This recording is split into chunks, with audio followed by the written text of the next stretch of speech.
urupfu n'ubugingo biri mu bubasha bw'ururimi, kandi abarukunda bazorya ibyo rwamye.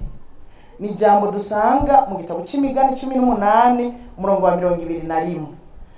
Iryo jambo numvise tworisangira ubwanje nkirisoma ryampanuye, ariko reka namwe ndaribasangize nk'abavuka mwumba.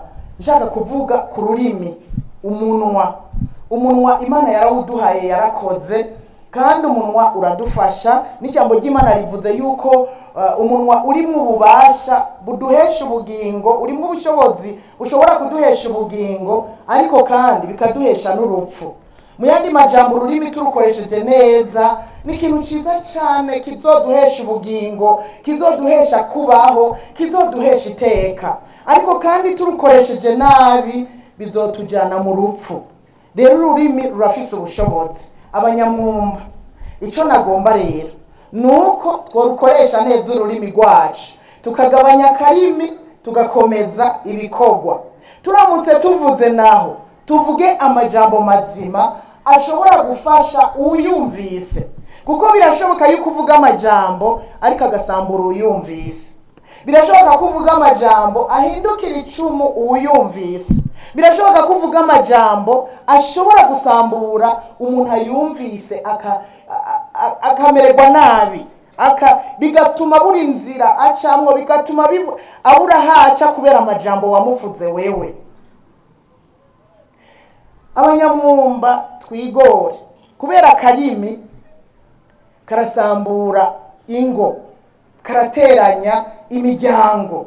Hariho abantu usanga mu miryango batakivugana, byavuye ku majambo umwe cyangwa uwundi yavuze.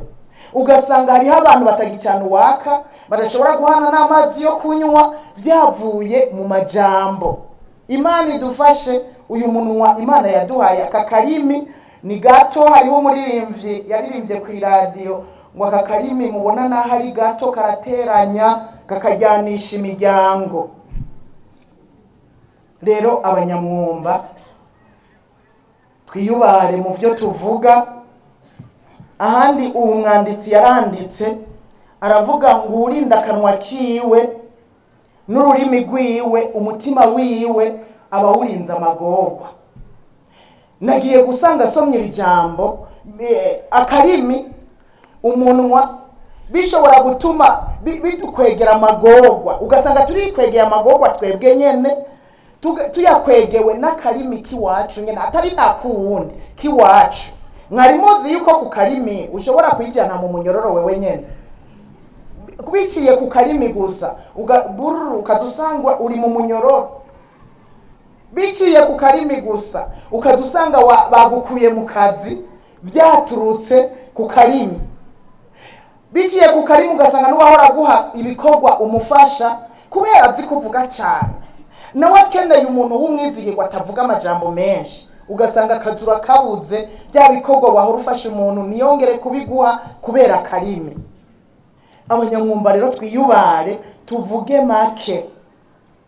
Ahandi yaranditse aravuga ngo umuntu azohabwa ivyiza abiheshejwe n'ibivuye mu kanwa kiwe, kandi umuntu azohabwa ibihwanye n'ibikorwa by'amaboko yiwe. Aha naho havuga ngo burya iyo dukoze turahembegwa ibikorwa twakoze. Babigereranije n'ururimi nabwo nyene, iyo turiko turarukoresha tuzohembegwa ibyo twavuze n'akanwa kacu.